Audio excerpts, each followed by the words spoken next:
오늘 하나님께서 우리 모두에게 주시는 은혜의 말씀은 창세기 2장 18절부터 25절까지 기록된 말씀입니다. 우리 함께 한 목소리로 읽겠습니다. 여호와 하나님이 이르시되 사람이 혼자 사는 것이 좋지 아니하니 내가 그를 위하여 돕는 배필을 지으리라 하시니라. 여호와 하나님이 흙으로 각종 들 짐승과 공중의 각종 새를 지으시고 아담에게 무엇이라고 부르나 보시려고 그것들을 그에게로 이끌어 가시니 아담이 각 생물을 부르는 것이 곧 그 이름이 되었더라. 아담이 모든 가축과 공중의 새와 들의 모든 짐승에게 이름을 주니라.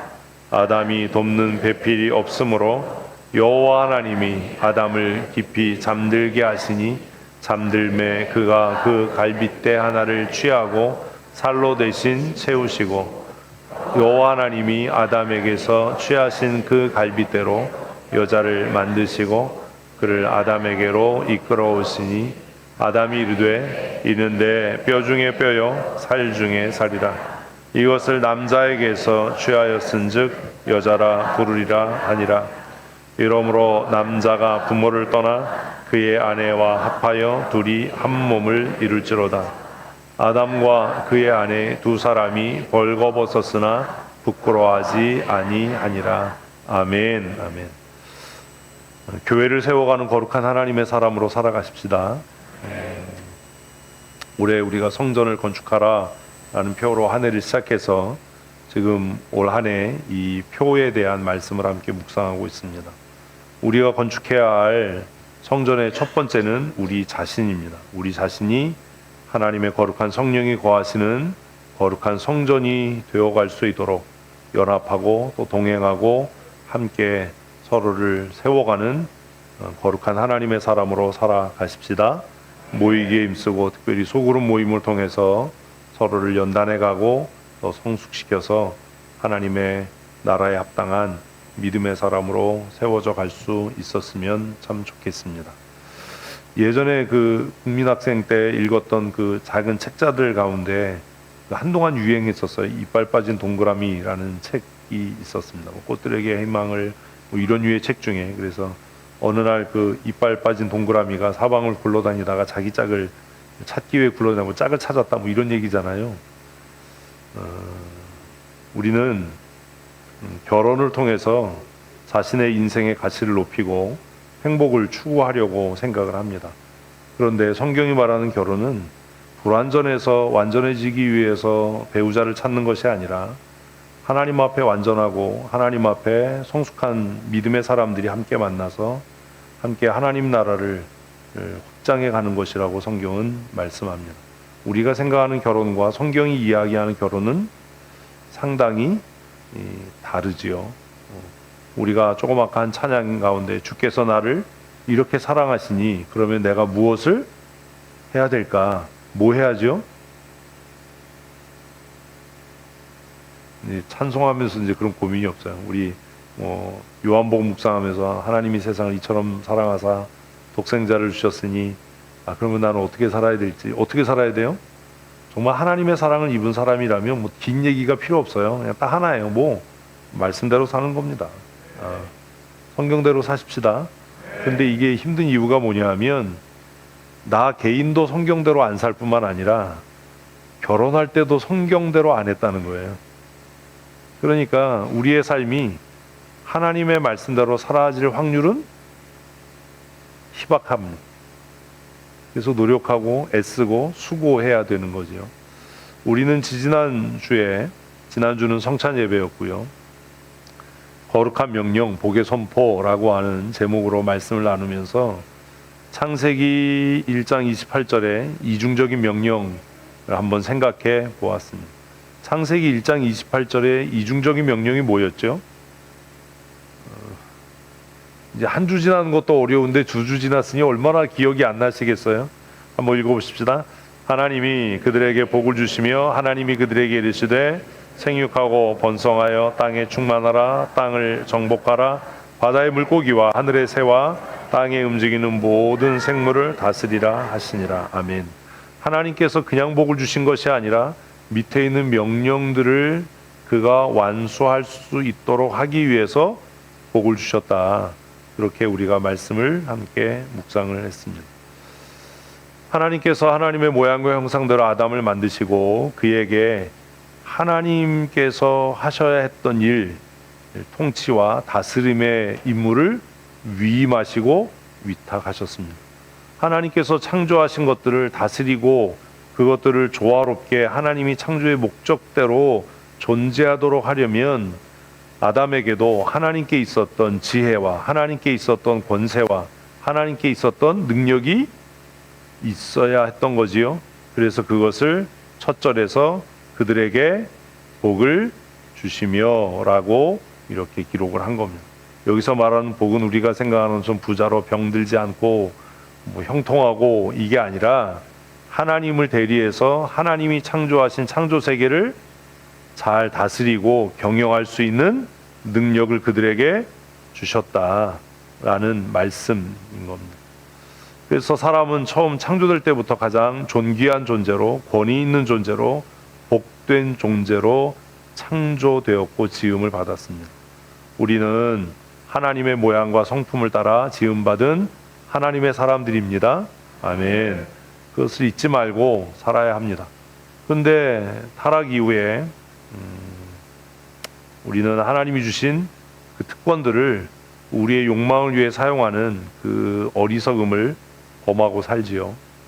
지배하고 다스리고 정복하기보다는 지배당하고 다스림을 당하고 상황에 휘둘리는 그런 삶을 사는 죄의 저주와 죄의 형벌 아래 사는 그런 존재로 전락해 버렸다라고 하는 것이 우리 인류에게 가장 큰 비극과 슬픔이 아닐까를 생각합니다. 오늘 이 하나님께서 아담에게 주신 이중적인 명령, 거룩한 명령과 복의 선포의 내용을 보면 중요한 게 뭐예요? 충만하라예요. 생육하고 번성하여 땅에 충만하라. 땅을 충만하라. 그러려면 혼자 되나요? 안 되잖아요. 그래서 하나님께서 뭘 하셨어요? 가정을 세우셨어요. 하나님께서 세우신 유일한 그 기구는 딱 두 개입니다. 뭐예요? 가정과 교회입니다. 가정과 교회.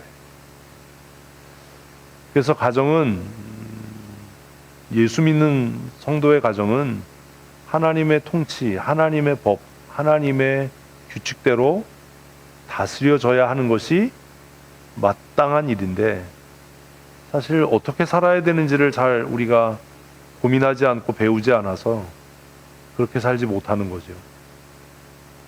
하나님께서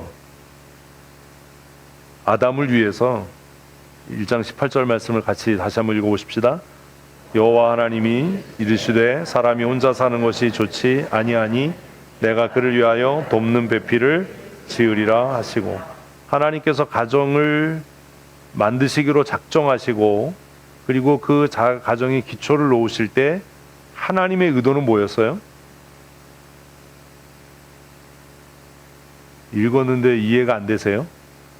하나님께서 가정을 세우시고 가정을 만드실 때 하나님의 의도의 가장 기본이 뭐라고요? 돕는 배필을 짓는 거예요. 창세기 2장 18절을 보면 사람이 혼자 사는 것이 좋지 않다. 좋지 않다. 그러니 가정을 이루도록 해야 되겠다. 그래서 그 사람이 아담이 가정을 이루게 하기 위해서 혼자 살지 않고 가정을 이루고 살게 하기 위해서 내가 무엇을 하겠다고요? 크게요. 뭐요? 돕는 배필을 지으리라.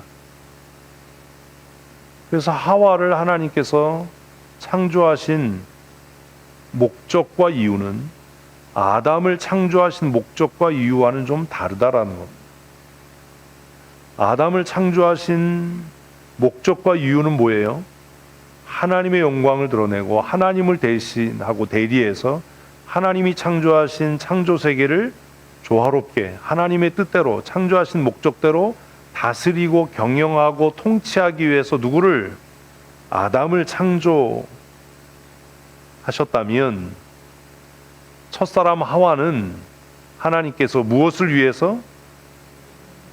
아담이 그 하나님이 그에게 수여하신 그 목적과 사명을 잘 감당할 수 있도록 뭐하는 돕는 배필이 되도록 지으셨다라는 거예요. 그래서 창세기 1장과 2장만 읽어봐도 이게 각각 창조된 목적이 다르구나 라고 하는 것을 이해할 수 있게 되는 겁니다.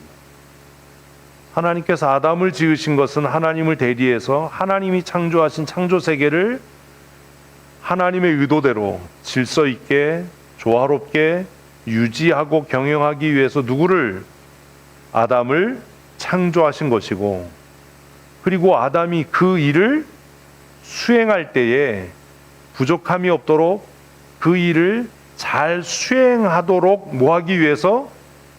돕기 위해서 누구를? 하와를 창조하셨다는 거예요. 굉장히 중요한 이야기예요. 설명하려면 더 많은 설명이 필요하지만 충분히 이해를 했을 거라고 생각을 해서 나머지 설명은 생략을 하도록 그렇게 하겠습니다. 하와가 돕는 배필로서의 역할을 잘 하려면 선행돼야 되는 게 있지요. 뭐요? 아담이 하나님께서 그를 창조하신 창조의 목적대로 살아야 한다라는 거예요. 네? 그러니까 무조건 남편에게 복종해 이런 이야기가 아닌 겁니다. 잘 이해하셔야 돼요. 어쨌든 하나님께서 하나님의 선하신 뜻을 이루시기 위해서 아담을 창조하셨고, 그 아담이 하나님께로부터 위임받고 위탁받은 사명을 감당하는데 무엇이 필요해서? 도움이 필요해서 돕는 배필로 하와를 창조하셨습니다. 그래서 하와는 아담과 좀 다른 방식으로 창조하신 겁니다. 아담은 어디에서요? 흙에서 지으셔서 흙에서 취함을 입어서 독립적인 존재로 하나님께서 창조하셨다면, 하와는 그것과는 전혀 다른 방식으로 하나님께서 그를 창조하십니다. 어떻게 해요? 아담의 신체 일부를 취해서 하와를 만드십니다. 그래서 22절 말씀을 보면 여호와 하나님이 아담에게서 취하신, 어디에서 취한? 아담에게서 취하신. 갈비뼈가 중요한 게 아니고요. 그래서 하와는 독립적인 존재로 만들어진 것이 아니라 처음부터 어떤 존재로요? 아담의 신체의 일부분에서 취함을 입어서 만들어진 겁니다. 왜요? 돕는 배필로서의 사명을 감당하게 하기 위해서입니다. 그래서 이것이 나중에 이제 구약의 서원의 규정에도 굉장히 중요하게 작용을 하죠. 그 갈빗대로 여자를 만드시고 그를 아담에게로 데리고 오셨습니다. 그러니까 인류 역사상 첫 번째 마담 뚜는 하나님이신 겁니다. 첫 번째 중매쟁이는 하나님이셨습니다. 그래서 하나님께서 아담을 깊이 잠들게 하신 이후에 그 몸에서 갈빗대 하나를 취해서 하와를 만드시고 그 하와를 아담에게로 이끌어 왔습니다. 그리고 아담이 어떻게 고백하는지를 지켜보신 거죠. 아담은 알았던 것 같습니다. 깊이 잠에 빠졌는데도 어떻게 알았는지 성경이 기록하지 않지만 척 보면 압니다. 내 갈비뼈 같이 생겼네. 뭐 이런 건 아닐 텐데 어쨌든 아담은 뭐라고 이야기합니까? 이는 내 뼈 중에 뼈요 살 중에 살이라 라고 이야기합니다. 내 몸의 일부다. 내 몸의 일부다. 하나님이 창조하신 피조물 가운데 어떤 것도 내 몸의 일부가 아니었지만 지금 내 앞에 서 있는 이 존재는 내 몸으로부터 만들어진 내 몸의 일부다. 그래서 그가 남자에게서 취하였은즉 뭐라고? 여자라고 부른다. 굉장히 대단한 이 선언인 거. 믿거나 말거나 뭐 여러분이 알아서 하실 일이고, 그래서 남자의 시작과 여자의 시작은 이렇게 확연한 차이를 가지고 있다라는 것을 성경은 기록합니다. 우리는 그냥 이걸 읽으면서 그냥 아 그렇구나 그리고 별 생각을 안 하는 거예요.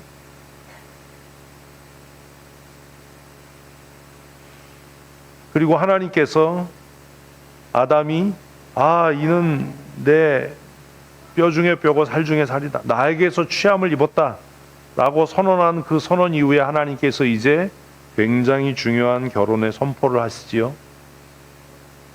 목사님들이 주례하면 대부분 이걸로 이제 혼인 서약의 끝을 맺는데 뭐라고 이야기합니까? 이러므로 남자는 뭐 해야 돼요? 부모를 떠나야 돼요. 여자가 부모를 떠나는 게 아닙니다. 남자가 부모를 떠나 아내와 합하여 둘이 한 몸을 이루어야 한다. 이렇게 이야기합니다. 우리는 이 긴 처음 가정을 세우시는 사건을 생각할 때 우리가 정말 잊지 말아야 할 것이 있는데, 특별히 여성 동지 여러분, 하나님께서 나를 왜 만드셨는지를 잊지 말아야 한다는 거지요. 왜요? 하나님 왜 나를 만드셨다고요? 돕는 배필이 되게 하기 위해서입니다. 그럼 질문해야죠, 여러분들은. 뭘 질문해야 돼요? 몰라요? 질문하기 싫으세요? 기분 나쁘세요? 나는 돕는 배필로서 잘 살고 있는가? 나는 돕는 배필로서 잘 살고 있는가? 남자들도 한번 생각을 다시 해야 되는 겁니다. 남자들은 무슨 생각해야 되죠? 나는 창조의 목적대로, 남자들은 나는 창조의 목적대로 하나님께서 창조하신 창조 세계를 잘 경영하고 있는가? 하나님의 법에 따라. 그래서 제가 늘 얘기를 하는, 남자들은 정말 조심해야 된다. 존경받는, 신뢰받는 사람으로 살아갈 수 있도록 살아야 한다. 특별히 부부가 함께 신앙생활 한다면 남편들은 아내에게 믿음으로, 영적인 면에서, 인격적인 면에서 뭐 할 수 있도록? 존경받고 신뢰받을 수 있도록 살아야 됩니다. 그럼 언제 아내들이 남편을 신뢰하고 존경하냐? 돈 많이 벌어올 때냐? 출세하고 무슨 명예를 얻을 때냐? 그게 아니라는 거죠. 언제요? 하나님께서 그를 창조하신 목적대로 그가 하나님의 창조 세계를 잘 조화롭게 경영하고 다스릴 때 존경받게 되는데, 이게 안 된다는 거예요. 그래서 타락 이후에 우리의 마음이 어두워지고 죄의 종로로 타면서 살아서 남자들은 뭘 위해 살아요? 돈과 명예를 위해 살아요. 하나님께서 그들에게 위임하시고 위탁하신 하나님의 창조 질서를 완성하고 하나님의 선하신 뜻을 이루기 위해서 살지 않아요. 그리고 또 여자들은 무엇으로 살지 않아요? 돕는 배필로 살지 않아요. 남편을 무슨 발가락 떼보다도 못하게 여기고 살아요. 다 뭐예요? 죄의 결과예요. 죄의 결과. 아담과 하와가 하나님이 금하신 선악을 알게 하는 나무의 열매를 먹고 난 이후에 하나님께서 하와에게 내리신 저주의 내용을 보면 특이한 것이 있습니다.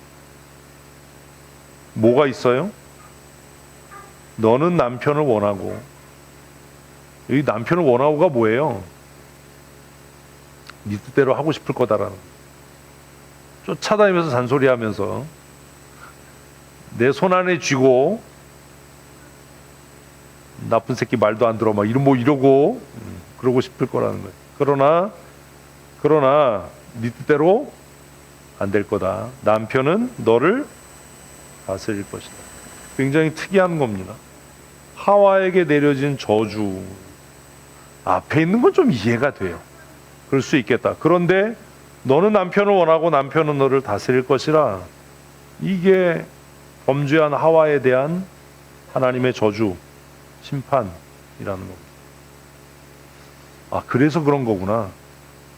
그래서 내가 남편을 볼 때 항상 못만족하고 물가에 내놓은 애 같고 저 한심스럽고 그렇게 보이는 건 그 남편이 그러해서가 아니라 뭐라고요? 내 죄의 욕망이에요.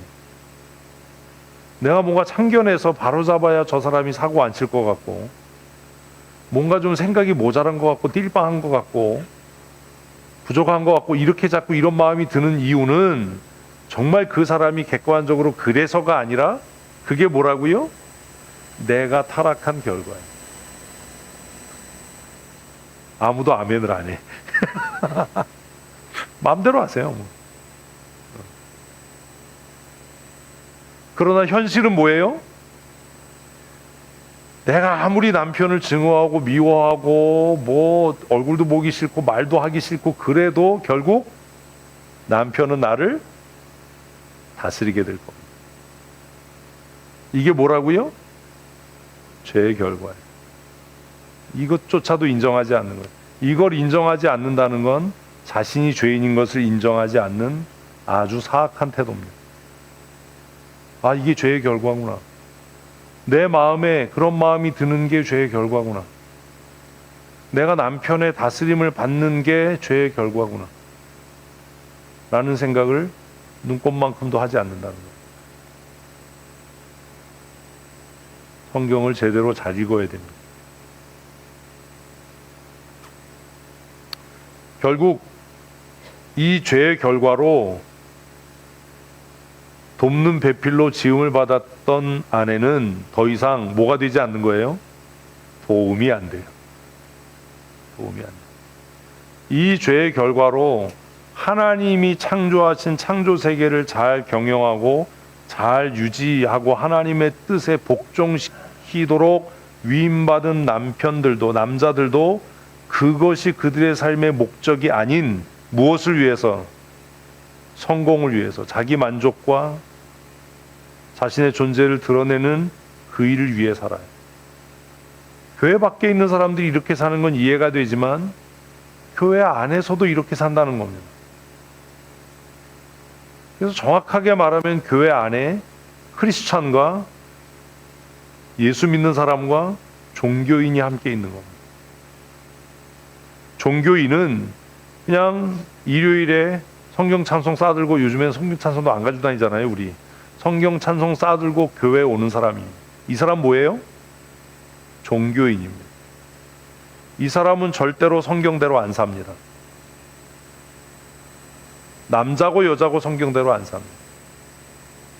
그런데 이 종교인과 구별되는 그리스도인, 예수 믿는 사람들이 있습니다. 그 사람들은 어떤 사람들이에요? 성경대로 삽니다. 성경대로 살려고 애쓰고 노력합니다. 세상의 명예와 출세와 권력과 돈이 아니라 무엇대로 살기 위해서 말씀대로 살고 내 믿음을 지키기 위해서 결정하고 선택합니다. 교회 안에 점점 종교인은 많아져 가는데 예수의 사람은 사라져 가는 것이 오늘 이 시대가 아닌가라는 생각을 합니다. 여러분은 종교인입니까? 아니면 하나님의 사람입니까? 종교인으로 살기를 원하십니까? 하나님의 사람으로 살기를 원하십니까? 하나님의 사람으로 살기를 원하는 사람은 박영숙 권사님밖에 없나 봐요. 결정하시고 선택하셔야 됩니다. 그리고 하나님의 사람으로 살기를 결정하고 선택했다면 우리의 마음의 태도가 달라져야 합니다. 결국 죄의 결과로 남자들은 하나님이 창조하신 창조 세계를 잘 경영하고 하나님을 대리하는 사람으로 살아야 했는데 그는 무엇을 먹을까 마실까 염려하고 더 많은 성공과 업적을 위해 살게 됐고요. 아내들은 그 남편을 돕는 배필로 살도록 지음을 받았는데 그것과 관계없이 남편을 휘두르고 자기 욕망과 욕구를 따라 살아가는 삶을 추구하게 됐다는 거죠. 결국 어떤 일이 생긴 거예요? 깨어진 가정들이 교회 안에 늘어가고 있는 겁니다. 지금 모르긴 몰라도 제가 생각할 때 우리 교회 안에 있는 결혼한 기혼 여성들, 아내라고 불려지는 사람들 가운데 자기 남편을 존경하는 사람이 몇 명이나 되겠습니까?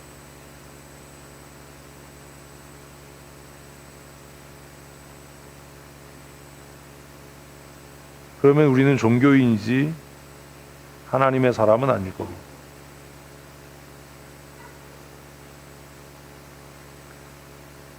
진리를 이야기하는 건 굉장히 불편해지는 일입니다. 진실을 이야기하는 것은 불편한 일이고 듣기 싫은 일입니다. 듣기 싫으시죠, 지금?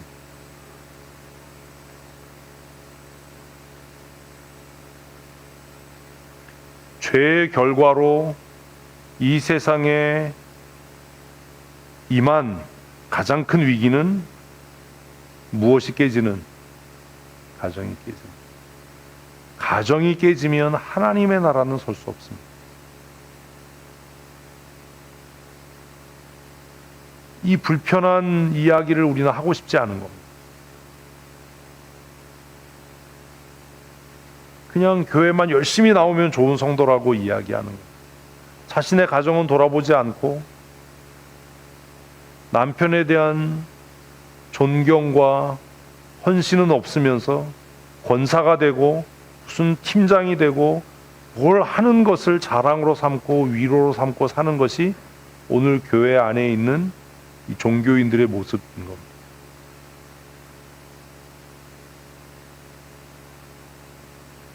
남자들도 마찬가지죠.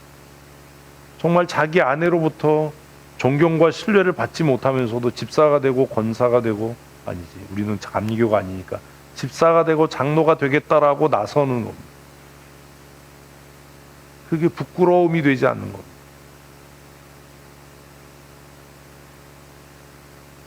죄의 가장 치명적인 결과는 무엇이 깨어지는? 가정이 깨어지는. 그래서 남자들도 하나님이 자신에게 주신 본연의 사명은 망각한 채로 직장에 충성하는 겁니다. 그래서 이 사악한 인간들이 하는 얘기가 뭐냐면, 어떻게 교회를 직장일처럼 하냐, 이런 망령된 이야기를 하면서도 그게 얼마나 부끄러운 이야기인지, 그게 얼마나 악한 이야기인지도 생각지 못하는 겁니다. 그냥 그는 예수의 이름을 자신의 명예와 출세를 위한 도구쯤으로 생각하지, 하나님이 창조하신 창조 세계를 내가 하나님의 뜻대로 경영하고 관리하는 것이 내게 주신 사명이다라는 의식조차도 없는 겁니다. 그래서 그런 남자들은 자신의 인생을, 자신의 성공을 위해서 모두 소진하고 가족들을 희생시키고 그냥 이름만 남은 그리스도인으로 살아가면서 자신이 하나님의 영광을 위해 산다라고 거짓말까지 하는 겁니다. 아내들도 더 이상 남편들의 돕는 배필이 아니라 가정 안에서 끊임없이 경쟁하고 다투는 겁니다. 돕는 배필이 어떻게 남편 때문에 자존심이 상합니까? 이미 경쟁의 관계가 돼버린 거예요. 가정 안에서도 네 건 네 거고 내 건 내 거고, 내가 번 돈은 내가 쓰고 네가 번 돈은 네가 쓰고, 이게 뭐지요? 우리는 이런 불편한 이야기를 하고 싶어 하지 않습니다. 그냥 교회 와서 예배 참석하고 무슨 헌신하고 기도하면 믿음 좋은 사람이야 라고 이야기하지, 당신은 종교인이야, 거듭난 그리스도인은 아닐 것 같아, 이렇게 이야기하지 않는다. 그러면 죄의 결과로 깨어진 가정의 회복이 결국 무엇을 회복하는 거예요? 하나님 나라를 회복하는 겁니다. 하나님 나라를 세워갑시다, 성전을 건축합시다, 아무리 구호로 외쳐도 안 되는 이유가 뭐냐면, 그 하나님 나라의 거룩한 출발점이 어디인데요? 우리의 가정인데요, 우리의 인격인데요. 깨어진 가정에서 하나님 나라가 세워질 수는 없는 겁니다.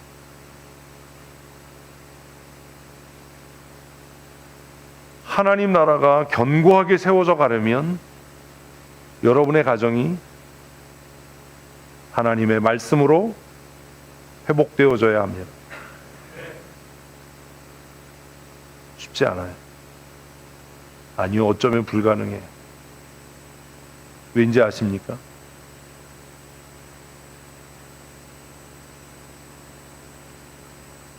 (1월) 한 달 우리 사역자들 숙제가 참된 장로교인 책 읽고 요약해서 제출하는 거였습니다. 다 읽으시고 있다고 믿는데 빨리 내십시오.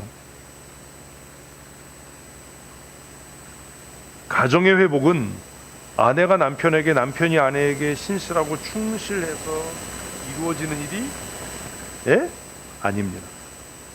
가정의 회복은 무엇으로부터? 하나님의 말씀으로부터 시작되는 거룩한 역사입니다.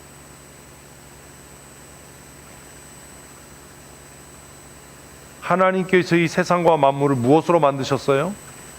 말씀으로요. 그러면 이 세상이 회복되게 하는 것도 뭐예요? 말씀이에요.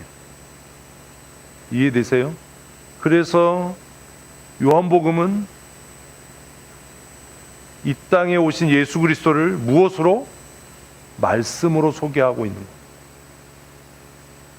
태초에 말씀이 계셨다. 이 말씀이 하나님과 함께 계셨으니 이 말씀이 곧 하나님이시다. 만물이 그로 말미암아 지음을 받았고 하나도 그가 없이는 지어진 것이 없다. 그러면 말씀으로 창조된 이 세계가 다시 회복될 수 있는 유일한 방법은 무엇이다? 말씀이다. 아멘. 읽으면서도 무슨 말인지 모르는 겁니다. 하나님 나라의 완성, 우리의 삶의 회복, 가정의 회복은 내가 당신에게 좀 더 잘할게, 내가 노력해 볼게, 내가 애쓸게가 아닙니다. 가정의 회복, 하나님 나라의 회복은 무엇으로부터? 하나님의 말씀으로 돌아가는 것으로부터 시작되는 일입니다.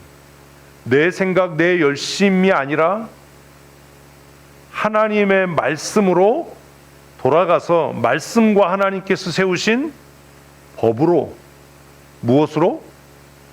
세우신 법으로 우리의 가정은 회복되게 될 겁니다. 서로에게 잘해서가 아닙니다.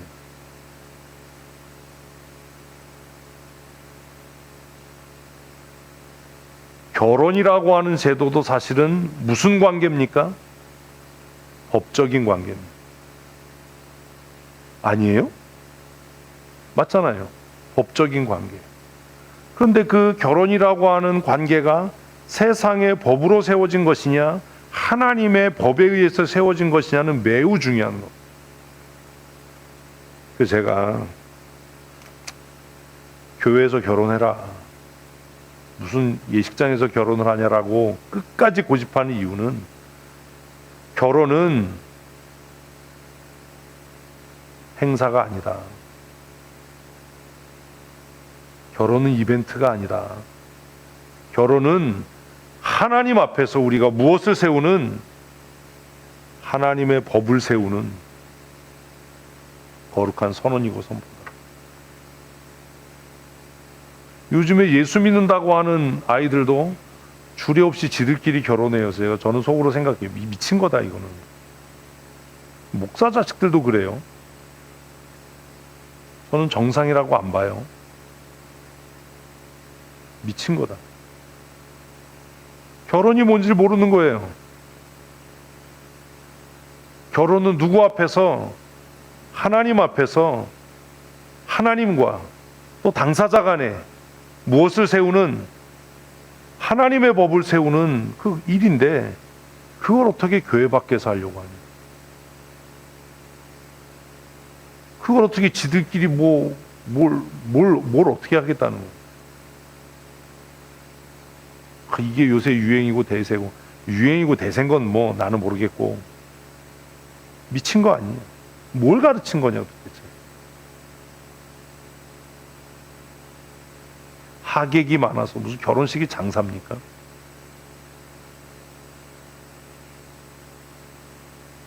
죄로 인해서 깨어진 가정이 회복될 수 있는 유일한 방법은 부부가 밤새 얘기하고 토론하고 뭐 내 마음은 이렇고 네 마음은 이렇고 우리 뭐 어쩌고 저쩌고 잘해보고 이게 아니라 각각 무엇을 회복하는 말씀과 세우신 법을 회복하는 것에서부터 시작되는 겁니다. 상대편의 어떠함과 관계없이.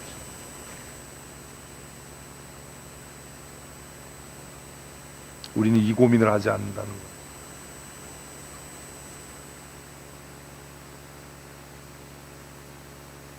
여러분의 가정이, 우리의 가정이 하나님의 말씀과 하나님께서 세우신 법으로 회복되는 은혜를 누렸으면 참 좋겠습니다. 근데 이 이야기를 하기 전에 우리가 먼저 확인해야 될 게 있습니다.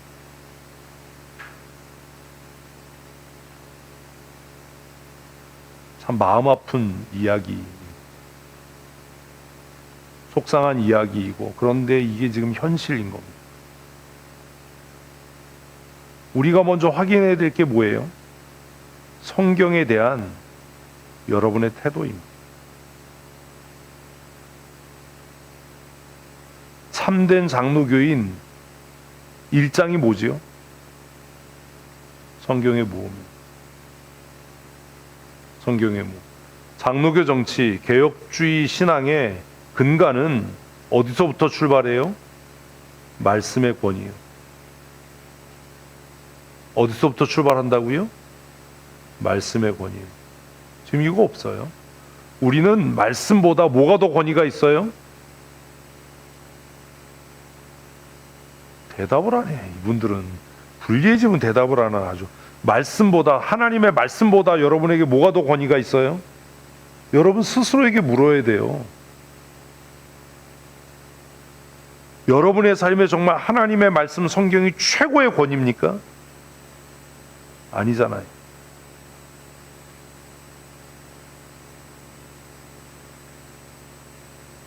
그러면 여러분은 종교인이지 그리스도인은 아닙니다.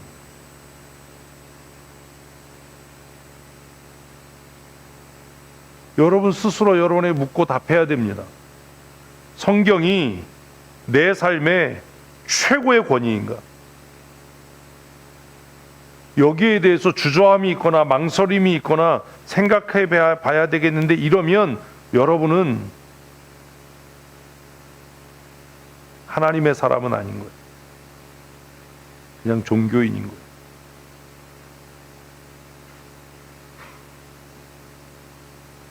그래서 모든 신앙 고백서, 참된 장로교인이라고 하는 그 책의 1장도 무엇으로부터 시작한다고요? 말씀의 권위에서부터 시작하는 거예요.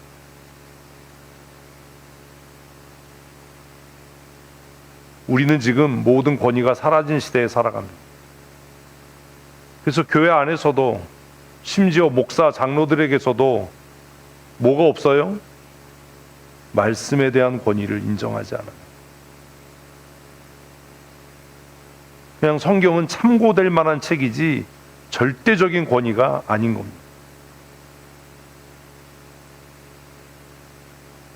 우리가 확인해야 되는 문제가 뭐냐 하면, 우리 스스로에게 나는 하나님의 말씀인 성경이 내 삶의 최고의 권위라고 믿는가라고 하는 것에 대한 질문과 답입니다.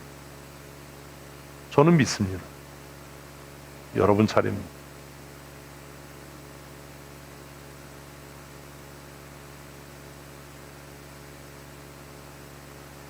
저와 함께 신앙생활하는 게 힘들고 어려운 이유는 하나입니다. 저는 말씀의 권위를 최고의 권위로 인정하는데, 어쩌면 여러분들은 하나님의 말씀보다 여러분의 감정을 더 최고의 권위로 인정하고 믿고 살고 있기 때문일 겁니다. 그래서 말씀이 들려질 때 내 감정이 상하는 겁니다. 뭐가 최고의 권위니까요? 내 감정이요. 이성적인 판단이요. 합리적인 논리요. 근데 사실 또 얘기해보면 합리적이지도 않고 이성적이지도 않아요.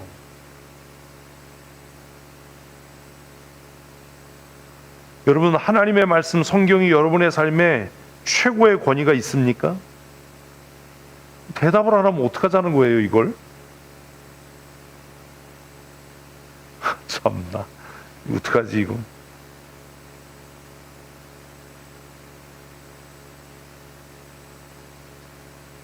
왜 큐티합니까? 왜 성경 읽습니까? 왜 성경 읽어요? 성경 내용 알려고요? 아닙니다. 성경이 최고의 권위 있는, 내 삶을 해석하고 내 삶을 바르게 세울 수 있는 최고의 권위를 가지고 있기 때문에 성경을 읽는 거지, 몇 번 읽었다고 자랑하려고 읽는 거 아닙니다.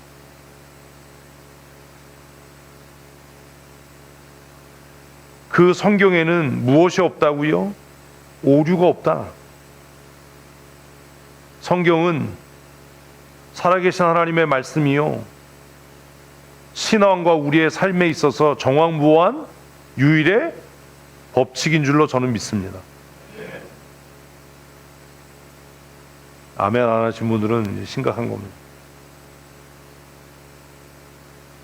우리는 적어도 이 고백을 했기 때문에 세례를 받았고, 적어도 이 질문에 예라고 대답해서 임직을 한 겁니다. 근데 그게 다 거짓말이라는 거죠. 정말 성경이 여러분의 삶에 최고의 권위가 있는 말씀이라면 선포되는 말씀을 듣는 태도부터가 달라져야 할 겁니다. 최고의 권위 있는 말씀이 선포되는데 어떻게 다른 생각을 하고 졸고 눈 감고 있고 어떻게 그럴 수 있습니까? 그 권위를 인정하는 겁니까?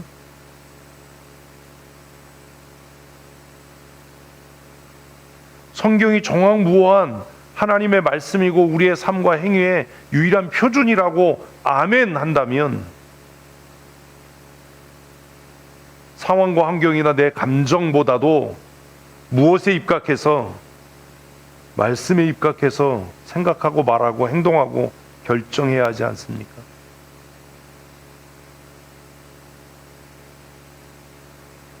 목사님들과 대만에 갔을 때 꼭 가는 데가 있잖아요. 대만에 가면 박물관 가잖아요.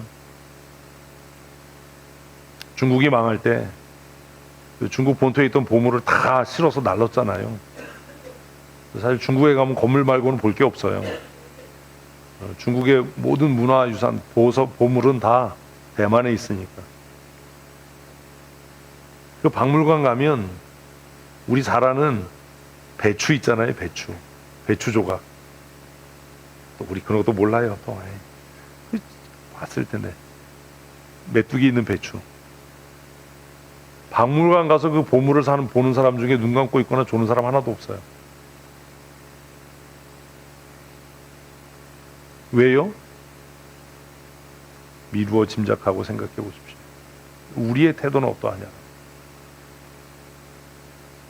그 별것도 아닌 그 무슨 뭐 쌀알에 조각한 거 그거 보느라 막 그러고 그 사진 찍어대느라 거기 조는 사람이 어디 있어요?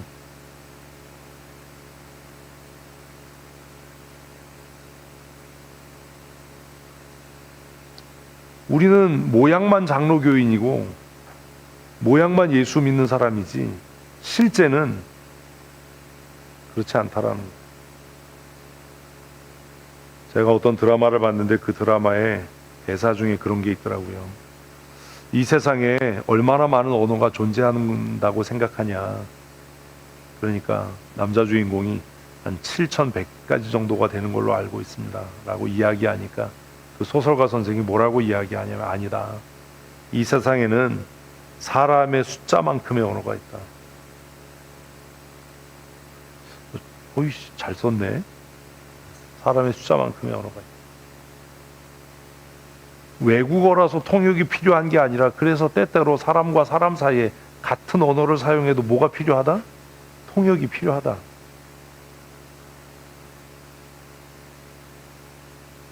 맞다.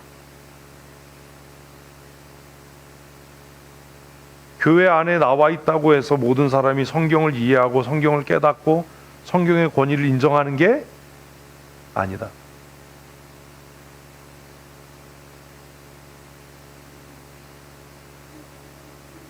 오늘 우리는 장로교인이라고 이야기하고 장로교회 직원이라고 이야기하면서도 성경의 권위보다 내 감정의 권위를 더 우선시하고 성경의 가르침보다 사회의 통념과 세상의 가치를 더 우선시하고 산다면 우리는 명확하고 확실하게 하나님의 사람은 아니고,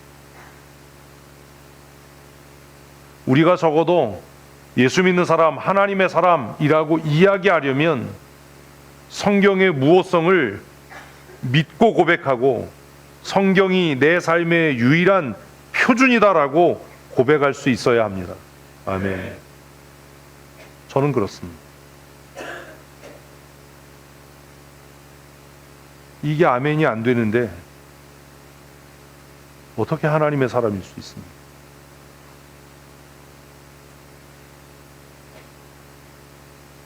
왜 이렇게 확인해야 될 문제를 장황하게 이야기하는가?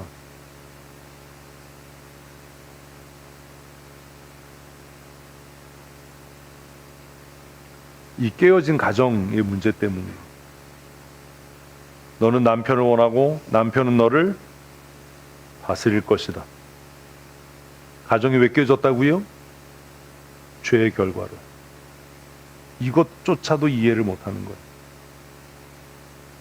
우리는 돈이 없어서 불행하다라고 생각하고 서로 소통이 안 돼서 불행하다라고 생각하지만 우리의 삶이 위축되고 가정이 화목하지 못하고 깨어져가는 이유는 경제적인 문제도 아니고 건강의 문제도 아니라 뭐의 결과라고요? 죄의 결과입니다. 그리고 이 문제를 해결하는 유일한 방법이 있다면 그것은 창조 질서를 회복하는 겁니다. 하나님께서 가정을 세우신 원래의 목적대로 우리의 가정을 회복시켜 가십시다. 쉽지 않을 겁니다. 바울은 고린도 교회 성도들에게 보낸 첫 번째 편지 고린도 전서에서 하나님의 창조 질서를 다시 확인합니다. 왜요? 고린도 교회가 은사가 넘치고 은혜가 많았지만 다툼이 끊이지 않았고 교회로서의 정체성을 상실해 가고 있었고 하나님께서 창조하신 창조의 목적이 다 깨어져 버렸기 때문입니다. 그래서 그는 고린도전서에서 하나님의 창조 질서를 다시 재확인하면서 고린도 교회 성도들에게 경고합니다. 뭐라고요? 같이 읽습니다.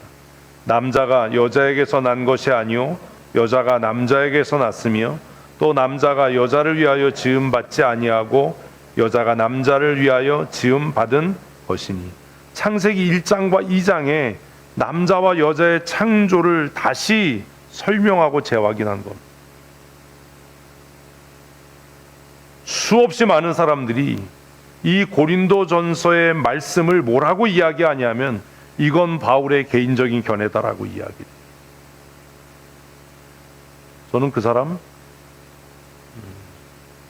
예수 믿는 사람으로 인정하지 않습니다.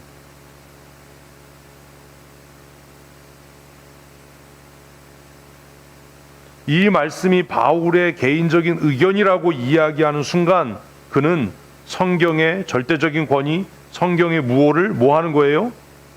부정하고 부인하는 겁니다. 그게 정상입니까?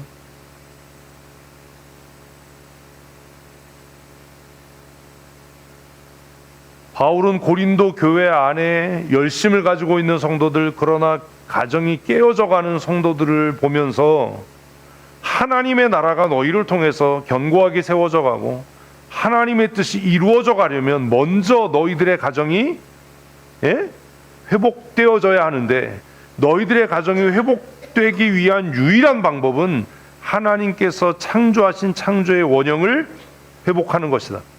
하나님께서 창조하신 창조의 원형을 회복하기 위해 하나님이 왜 남자를 만드시고 왜 여자를 만드셨는지를 이해해야 한다. 그래서 창조 질서를 다시 설명하는 것. 뭐라고요? 남자가 여자에게서 난 것이 아니다. 여자가 남자에게서 났다. 우리는 타락 이유를 생각합니다. 타락 이유를 생각하면 이 8절의 말씀은 틀렸죠. 엄마에게서 태어났지 아빠에게서 태어났어요? 우리가 뭐 도롱뇽도 아니고 그렇잖아요. 그런데 지금 고린도전서 11장 8절은 뭘 얘기를 하는 거예요? 하나님께서 하와를 만드실 때 첫 여자 하와에 대한 이야기 아닙니까? 이것도 이해를 못하면서 무슨 뭐 여자가 남자에게서 났어, 남자가 여자에게서 났지. 자신의 무지를 여과 없이 드러내는 거죠. 고린도전서 11장 8절은 하나님께서 아담을 깊이 잠들게 하시고 그의 갈빗대 하나를 취해서 여자를 만드신 그 사건을 다시 회고하면서 남자가 여자에게서 난 것이 아니다. 남자는 어디서 취함을 받았고 흙에서 취함을 받았고 여자는 남자의 몸에서 취함을 받은 것이다. 그게 8절이에요. 그리고 9절에서 하나님께서 남자와 여자를 각각 만드신 목적을 다시 설명하는 겁니다. 뭐라고요? 남자가 여자를 위해 지음받은 게 아니다. 하나님께서 하나님의 모양과 성품을 따라서 아담을 만드시고 그에게 하나님이 창조하신 모든 창조 세계를 위임하시고 위탁하시면서 그가 그 하나님을 대리해서 그것들을 잘 경영하게 할 수 있도록 돕는 배필로 여자를 지으셨으니 여자가 남자를 위해 지음을 받은 거다. 근데 이거 읽고 무슨 남녀가 평등한데 무슨 성차별적인 거고 그 시대에 남존여비 사상이 그래서 이렇게 쓴 거고 바울의 개인적인 생각이고, 저는 개인적으로 이런 사람은 이제 교회 밖으로 내보내야 된다고 생각해요.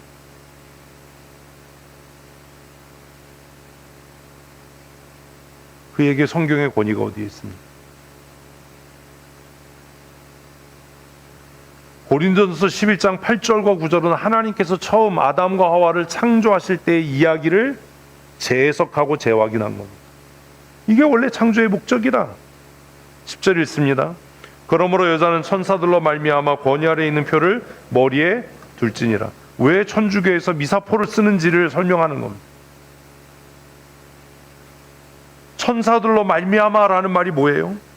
천사들이 하나님이 세우신 그 창조의 질서를 파괴하고 하나님과 같아지려고 하나님의 권위를 무시해서 그들이 뭐가 되지 않았냐? 마귀가 되지 않았냐? 사탄이 되지 않았냐? 그러니 여자가 남자를 이겨먹겠다라고 생각하고 여자가 남자의 머리 역할을 하겠다라고 하는 것은 누가 저질렀던, 사탄이 저질렀던 그 범죄에 참여하는 것이 아니냐. 그러니 스스로 자신이 권위 아래에 있다라고 하는 것을 잊지 않게 하기 위해서 뭐 해라? 둘 중에 하나를 해라. 뭐 머리카락을 기르든지 머리에 뭘 뒤집어 쓰든지 둘 중에 하나를 해라. 그래서 여자가 머리를 빡빡 미는 것은 부끄러운 일이고 수치스러운 일이고, 그 반대로 남자가 머리를 기르는 것도 부끄러운 일이다. 그 설명하는 거예요. 근데 우리가 창세기 3장 보았던 것처럼 타락 이후에 여자들의 마음에는 무슨 마음이 있다고요? 타락한 천사들의 그 죄성이 그들에게 있어서 자신의 남편을 자신의 마음대로 뭐하고 싶은, 그러고 싶은. 그러니 공교회에 나와서 예배할 때마다 머리에 무언가를 써서 아, 내가 남편의 권위 아래 있구나라고 하는 것을 잊지 않도록 해야 된다. 그래야 마귀의 죄에 참여하지 않는다. 아, 목사님 시대에 뒤떨어진 거예요. 요새 그런 게 어디 있어요. 남녀가 평등한데. 이미 그렇게 말할 때 그는 타락한 천사들의 죄에 동참하고 있는 겁니다.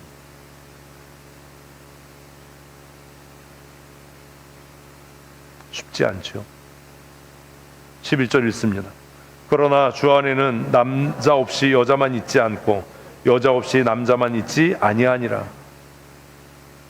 11절에 갑자기 분위기가 바뀌죠. 무슨 얘기예요? 이건 기능에 관한 이야기지 누가 누구에게 종속됐다라는 말은 아니다. 기능이 다른 거예요. 그래서 개혁주의에서는 여자를 장로로 세우지 않는 겁니다. 기능이 다르니까. 그래서 남편이 장로가 되면 그 아내는 남편이 그 장로의 직무를 잘 감당할 수 있도록 무엇으로? 돕는 베필로서의 역할을 잘 해야 되는 겁니다. 남편이 집사가 되면 그 아내는 그 남편이 하나님께로 위임받고 위탁받은 교회 경영하는 일을 잘 감당할 수 있도록 돕는 배필로 그 일을 잘 해야 되는 겁니다. 12절 말씀을 읽습니다. 이는 여자가 남자에게서 난 것 같이 남자도 여자로 말미암아 낳습니다. 그리고 모든 것은 하나님께서 낳느니라. 하나님께서 낳느니라가 뭐예요? 하나님이 창조하신 질서대로 살아야 한다. 그 얘기하는 거예요. 고린도 교회가 그냥 또 잘난 여자들이 많아서 그랬던 것 같아요.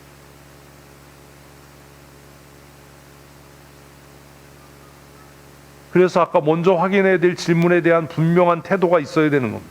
하나님의 말씀 성경을 내가 유일한 가치와 표준으로 삼고 살아가는 거야. 이게 아니면 종교인일지 몰라도 예수 믿는 사람은 아닌 겁니다.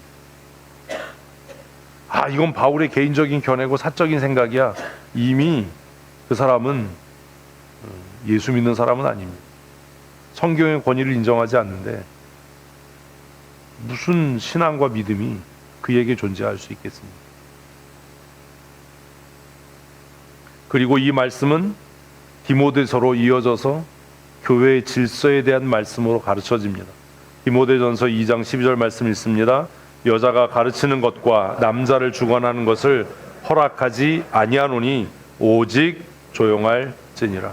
그래서 우리 교단에서 여자 목사와 여자 장로를 세우지 않는 이유는 고린도서와 디모데서에 기록된 이 말씀이 바울의 사적인 견해가 아니라 무엇이라고? 하나님의 말씀이라고 고백하고 시인하기 때문입니다. 여기서 말하는 남자를 주관하는 것을 허락하지 않는다라고 하는 것은 교회 안에서의 질서입니다.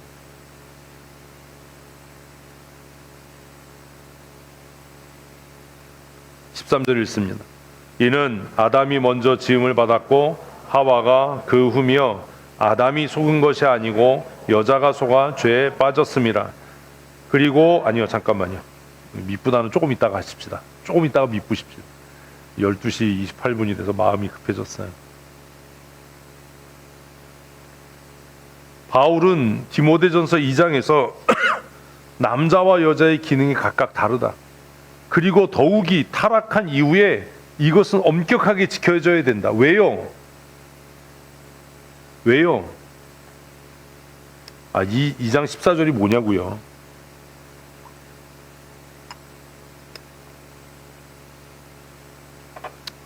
제가 좀 오늘 몸이 좀 정상적이지 않아요. 목이 자꾸 마르고. 2장 14절 말씀이 뭡니까?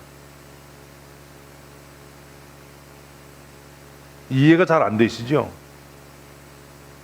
2장 14절 아담이 속은 것이 아니고 여자가 속아 죄에 빠졌음이라 라는 말이 과거 사실의 확인이죠. 그런데 이건 과거 사실의 확인으로 끝나지 않고 이 2장의 말씀이 3장으로 이어지면서 미래 사실에 대한 우려가 되는 겁니다.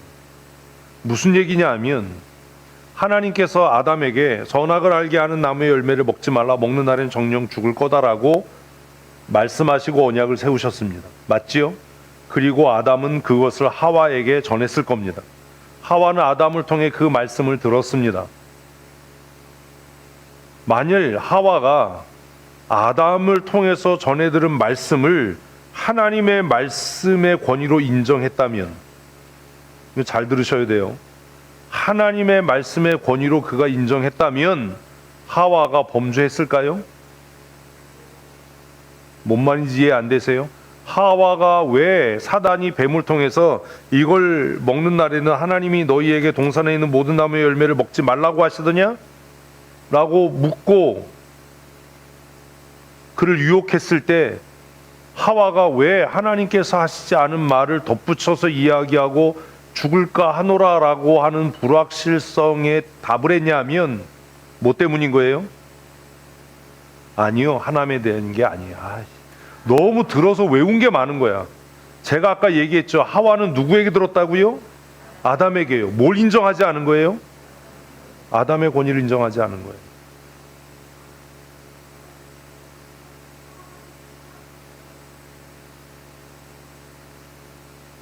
똑같은 일이에요.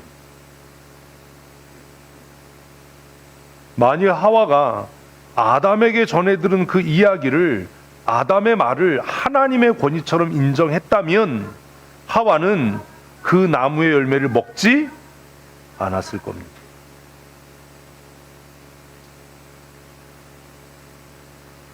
우리는 창세기 3장의 기록을 보면서 아니 이분이 왜 먹지도 말고 만지지도 말라라고 말했을까? 죽을까 하노라라고 왜 얘기하고 있나? 그 생각을 하지 않고 하와가 그렇게 했다라고만 생각을 합니다. 왜 그랬어요? 아담의 권위를 인정하지 않은 거죠. 아담이 나에게 전해준 말은 과장됐을 거야. 하나님은 그런 분이 아니야.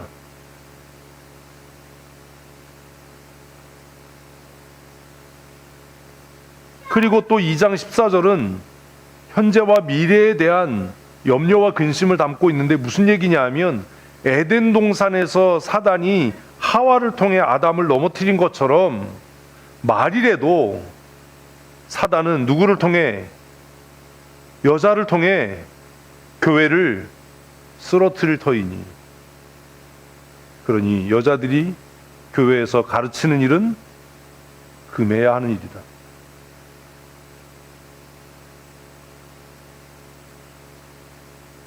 돕는 배필로 지음받은 사람이 도움을 필요로 하는 사람보다 더 강하겠습니까? 약하겠습니까? 모르는군요. 더 파괴력이 강합니다. 도움을 받는 사람은 돕는 사람에게 의존해서 살게 되어 있습니다. 그러니 실질적으로 능력치가 부족하다 하더라도 도움을 주는 사람은 도움을 받는 사람에게 항상 파괴적인 영향력이나 긍정적인 영향력을 행사할 수 있는 거지요. 그러니 사단이 지금도 역사에서 교회를 타락하게 하고 교회를 무너뜨리려면 누구를 통해서? 여자들을 통해서 그 일을 할 것이기 때문에 이것에 대한 경각심을 늦추지 마라 라고 경고하는 겁니다. 우리는 이 경고를 그냥 바울의 개인적인 생각으로 치부해 버립니다. 특별히 많이 배웠다는 여자들 가운데 이런 현상들이 일어나죠. 여권이 신장되면서 이건 폐기해야 될 성경이다라고까지 이야기합니다. 저는 개인적으로 그냥 미쳤다고 생각합니다. 예수 믿는 사람이 아니다. 그리고 이 권면은 밑보다 3장으로 이어지는 겁니다. 3장은 뭐예요? 교회 직분에 대한 이야기입니다. 그래서 교회 직분자를 세우기 전에 이것이 먼저 명확하고 선명하게 확인돼야 한다라는. 그래서 밑보다 이 말이요 곧 사람이 감독의 직분을 얻으려 함은 선한 일을 사모하는 것이라 합니다. 사람이 목사가 되거나 장로가 되려고 한다라고 하는 것은 하나님 앞에 선한 일을 하고자 하는 것이다. 그러면 어떤 사람이 목사와 장로로서의 자격이 있는가? 2절을 같이 읽습니다. 그러므로 감독은 책망할 것이 없으며 한 아내의 남편이 되며 절제하며 신중하며 단정하며 나그네를 대접하기를 잘하며 가르치기를 잘하면 돼. 제가 지우면서 지워버렸나 봐요. 우리 교회는 이런 조건으로 장로를 세우고 있습니까? 여기에서 특별히 한 아내의 남편이 되며, 이건 결혼한 남자여야 한다 혹은 남자여야 한다라는 말을 넘어서서 뭘 의미하는 거예요? 누군가를 장로로 세우려면 그의 아내를 봐야 된다라는 겁니다. 그가 어떤 사람인지, 잘 돕는 배필인지.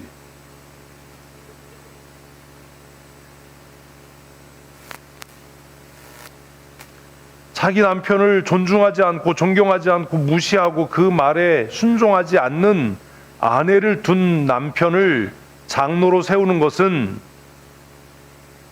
네? 교회를 망하게 하겠다라는 거예요.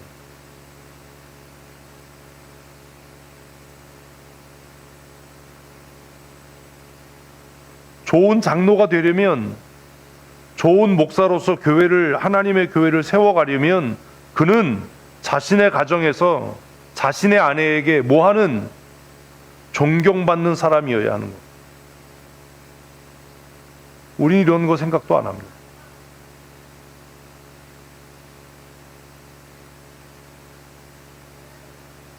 삼 절 읽습니다. 술을 즐기지 아니하며 구타하지 아니하며 오직 관용하며 다투지 아니하며 돈을 사랑하지 아니하며 자기 집을 잘 다스려 자녀들로 모든 공손함으로 복종하게 하는 자라야 할지며 사람이 자기 집을 다스릴 줄 알지 못하면 어찌 하나님의 교회를 돌보겠느냐. 돕는 배필로 세움을 받은 자신의 아내를, 자신의 자녀들을 잘 가르치지 못하고 그들에게 존경받지 못하는 사람이 어떻게 교회에 좋은 장로가 될 수 있겠습니까?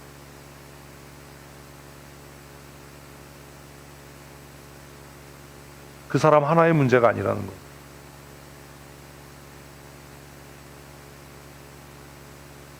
그래서 바울은 이 문제를 다시 에베소서에서 어떻게 설명합니까? 아내들이여 자기 남편에게 복종하기를 죽게 하듯 하라. 자기 남편에게 복종하지 않는 아내를 가진 사람을 장로로 세우는 것은 교회가 성경 말씀의 기준에서 이미 떠난 겁니다.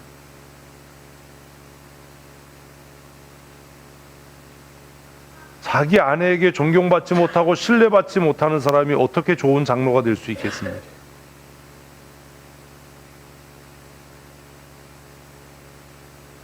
저는 그냥 개인적으로 남자들이 나는 우리 부인을 존경해요 이러면 별로 그 사람하고 가까이 지내고 싶은 마음이 없어요. 아니 무슨 이런 상 쪼다가 다 있나?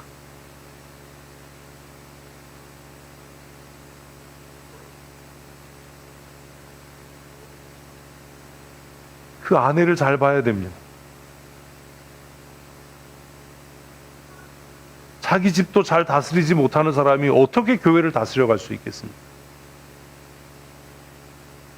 자기 아내에게도 존경과 신뢰를 받지 못하는 사람이 어떻게 하나님의 교회를 세워갈 수 있겠습니까? 왜 아내들은 남편에게 복종하라고요? 23절 읽습니다. 이는 남편이 아내의 머리됨이 그리스도께서 교회의 머리됨과 같으니 그가 바로 몸의 구주시라. 자기 남편을 존중하지 않는 여자가 하나님의 말씀에 순종할 수 없다라는 거예요. 그러니 그는 종교인이지 그리스도의 사람이 아닙니다. 남편이 아내의 머리됨이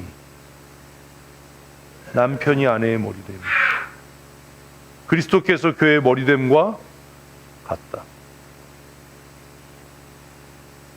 남자들은 회개하고 반성해야 돼요. 여러분은 여러분의 가정에서 머리로서의 역할을 잘하고 있습니다. 아내들에게 존경받고 있습니다. 신뢰받고 있습니다.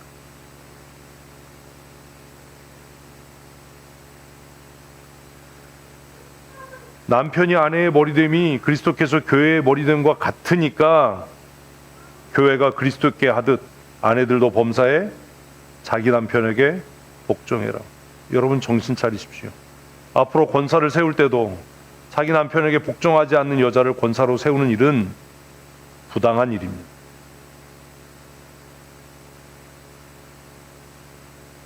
그가 일을 잘할지는 몰라도 하나님의 말씀에 순종할 가능성은 전혀 없기 때문입니다. 교회 치리와 권위에 복종할 일은 없기 때문입니다.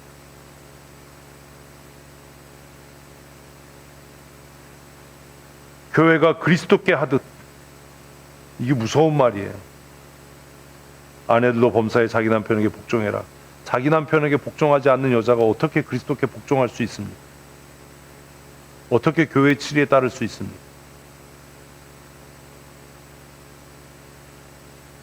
그리고 우린 입이 100개라도 할 말이 없어요. 왜? 강제로 결혼한 게 아니기 때문에. 여러분이 골라서 했지 뭐. 그럼 뭐 아내들만 이렇게 해야 되냐? 아니잖아요. 뭐래요? 남편들아, 시작. 남편들아, 아내 사랑하기를 그리스도께서 교회를 사랑하시고 그 교회를 위하여 자신을 주심같이 하라. 아내에게 막말하지 마십시오. 하대하지 마십시오. 내가 존경받고자 하면 내 아내를 존중할 수 있어야 하고 인정할 수 있어야 합니다.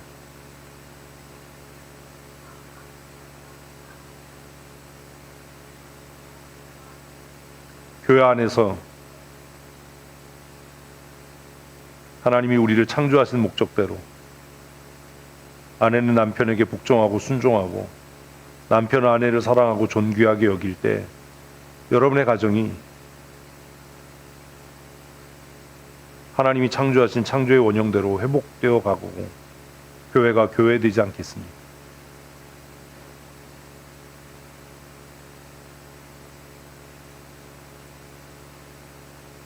남편들은 그리스도께서 교회를 위하여 자신의 생명을 내어주심 같이 그렇게 아내를 사랑하고 존경해야 합니다.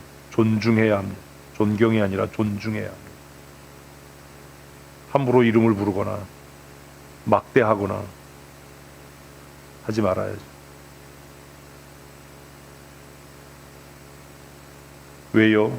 그래야 교회가 교회되기 때문입니다. 이는 곧 물로 씻어 말씀으로 거룩하게 하사 깨끗하게 하사 거룩하게 하시고 자기 앞에 영광스러운 교회로 세우사 티나 주름 잡힌 것이나 이런 것이 없이 거룩하고 흠이 없게 하려 하십니다. 우리의 가정이 거룩한 성전으로 세워져 갈 때 교회가 비로소 교회되기 시작하는 겁니다.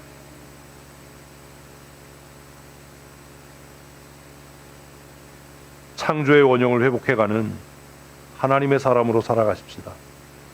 여러분의 가정에서부터 이 말씀이 잘 지켜져서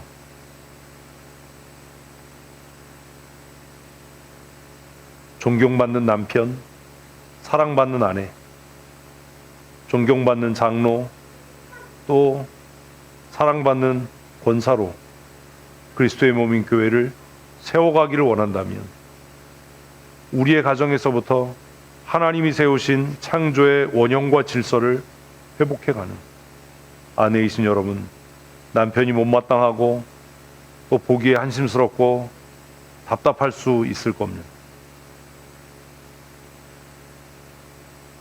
입을 열어서 떠벌리고 다니지 말고 남편을 위해 은밀히 들으시고 응답하신 하나님께 기도하십시오.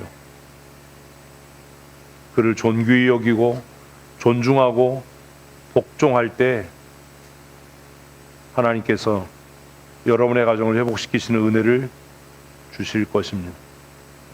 남편 여러분, 아내를 가벼이 여기지 말고 존중하고 귀히 여기고 아끼고 사랑하는 그런 마음을 가져야 할 겁니다. 사랑하는 성도 여러분, 앞으로 우리 교회가 장로를 세울 때, 집사와 권사를 세워갈 때 누가 헌금 많이 할 수 있나, 누가 일 잘하나가 아니라 성경의 가르침과 이 기준을 따라서 장로라면 한 아내의 남편으로 존경받는 하나님의 사람을, 권사는 그 남편에게 잘 복종하고 순종하는 하나님의 사람을 교회 지도자로 세워서 교회가 진리의 말씀으로 든든히 세워져 가고 또 부흥해 갈 수 있는 그런 기초를 마련해 가야 하지 않겠습니까? 그러니 남편이 빨리 죽는 게 얼마나 복이에요. 웃자고 하는 소리지만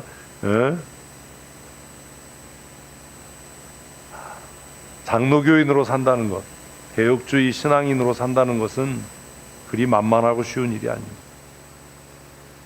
참된 장로교인 책을 빨리 읽으십시오. 그리고 우리가 어떻게 살아야 할지 깊이 생각하고 고민하고, 이제 4월에 우리가 또 임직자를 세우는 투표를 하게 될 텐데, 이제는 성경의 가르침대로, 성경의 기준을 따라서 어떤 사람들을 세워가야 할지를 고민하고, 기도해서 경건한 하나님의 사람들이 세워져 감으로 우리 춘천 성도교회가 하나님이 기뻐하시는 거룩한 교회 되었으면 참 좋겠습니다. 남편이신 여러분들에게 다시 한번 당부합니다. 자기 아내의 사랑을 하기를 자기 몸같이 하라고 성경은 이야기합니다. 이와 같이 남편들도 자기 아내 사랑하기를 자기 자신과 같이 할지니 자기 아내를 사랑하는 자는 자기를 사랑하는 것이라.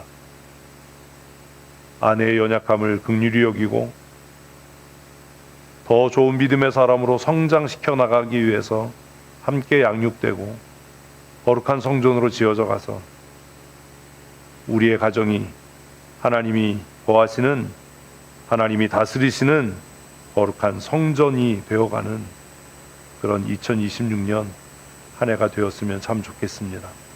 우리가 그동안 하나님의 말씀대로 우리의 가정을 세우지 못한 것들을 돌이켜 회개하고, 이제 순종하고 복종하는 아내로, 아내를 사랑하는 남편으로, 존경받는 하나님의 사람으로 하나님의 교회를 세워가는 거룩한 하나님의 사람들 되기를 원하고, 또 결혼을 앞두고 있는 청년들은 세상에 같이 내 감정의 이끌림을 따라서가 아니라 하나님의 말씀대로, 약속의 말씀대로 믿음의 배우자를 잘 선택하고 골라서 하나님께 복받고 쓰여지는 복된 믿음의 가정을 세워가는 거룩한 하나님의 사람들이 다 되시기를 축복합니다. 기도하시겠습니다. 하나님, 긴 시간 동안 우리의 가정이 어떻게 새로워져 가야 할지를 생각하고 고민해 보았습니다. 입으로 주여 주여 하는 것은 쉽고 또 편한 일이지만 진리의 말씀을 따라 살아가는 일은 힘겹고 불편한 일이고 또 어려운 일이기도 합니다. 그러나 하나님의 말씀에 절대적인 권위에 복종하고 그 말씀에 오류가 없음을 우리가 믿음으로 고백함으로 그 말씀 따라 우리의 가정을 세워가기를 원합니다. 존경받는 남편, 사랑받는 아내가 되게 하시고 하나님의 약속의 말씀대로 우리의 가정이 잘 다스려져 가게 하셔서 하나님이 주시는 은혜와 복을 풍성하게 누리는 복된 믿음의 삶 살게 하여 주시옵소서. 교회의 머리가 되시며 우리의 가정의 주인이 되시는 우리 구주 예수 그리스도의 크신 은혜와 아버지 하나님의 크고 놀라우신 사랑하심과 성령님의 교통하시고 새롭게 하시며 충만케 하신 은혜와 역사하심이 오늘 주 앞에 나와 우리가 어떤 가정으로 성령 하나님이 거하시는 거룩한 성전으로 우리의 가정을 세워가기로 다짐하는 사랑하는 주의 권속들 머리머리 위에와 우리 춘천 성도교회 위에 영원토록 함께 있을지어다. 아멘.